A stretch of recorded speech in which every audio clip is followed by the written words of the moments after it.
Егер сіз қараңғыдан қорқатын болсаңыз, немесе сізде клаустрофобия болса, онда бұл видео сізге арналмайды. Бүгін біз сіздерге үңгірде түсірілген қорқынышты видеоларды көрсететін боламыз. Сонымен кеттік.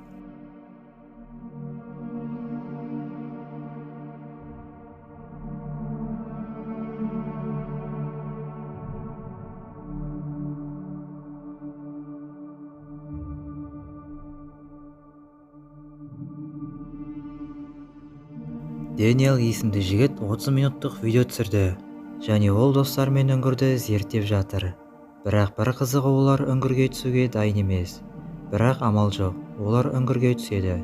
Сөйтіп жүріп, Дэниел көптеген өрмекшілерге толы бөлмені тауып алады.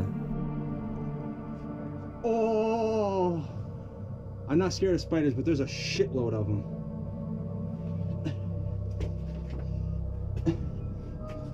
Okay, spiders, don't touch me and I won't touch you. Бірақ мен видеода ешқандай өрмекшіні көріп тұрған жоқпын. Егер де сіздер бірде-бір өрмекшіні көрсеңіздер, онда комментарийге жазып кетіңіздер. Осы кезде олар үңгірде қалып қоя жаздайды, бірақ түбінде олар аман-есен үңгірден шығады.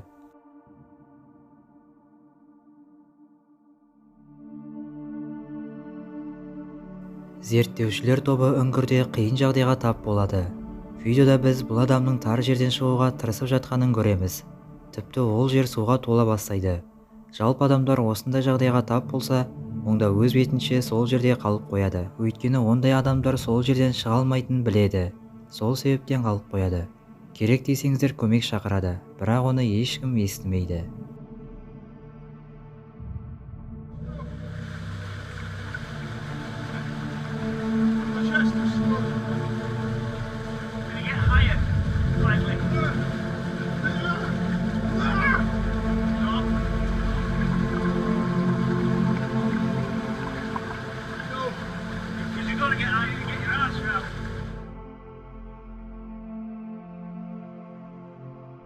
Сіздер фильмдерден үңгірде өмір сүретін тіршілік иелерін көрген боларсыздар.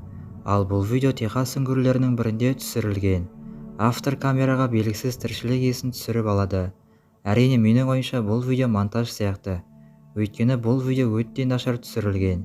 Яғни видео шындыққа жанаспайды.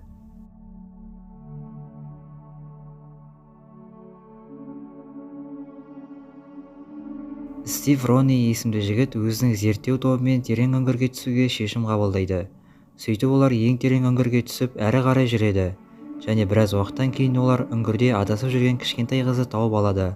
Жігіттер оған жақындап, ол қыздан мұнда қалай келгенін сұрауға тырысады. Бірақ ол қыз ағылшын тілін білмейтін көрінеді. English? You speak English? No English. No? Oh, okay. Okay, come with us. Hey, Josh. Кейінірек ол қыздың ата-анасымен үңгірді зерттеп жүргенде адасып кеткені белгілі болды. Бірақ қыздың ата-анасы қызын іздемейді ме, немесе ата-анасы тірі ме, ол жағы белгісіз. Дегенмен бұл қыздың тағдыры не болатынын әзірге білмейміз.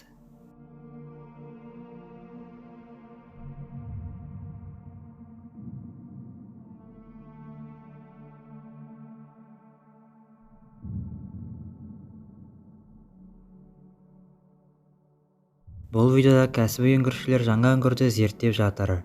Бірақ мұндай бастама әрине оңай емес. Өйткені үңгір өте тар, және оның ішінде зиянды жәндіктердің болуы мүмкін.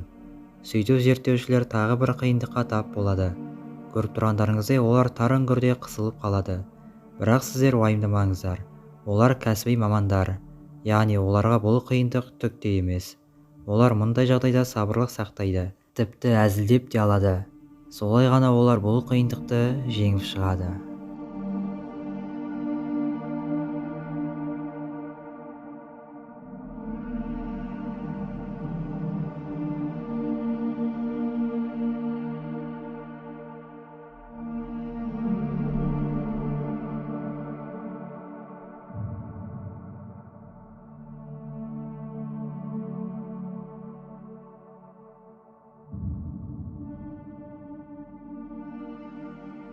Сонымен достар, видеомыз аяқталды. Егер видео ұнаса, әрине лайктарыңызды басып, арнаға тіркеліңіздер. Бүгінге осы, келесі кездескенше аман, сау болыңыздар.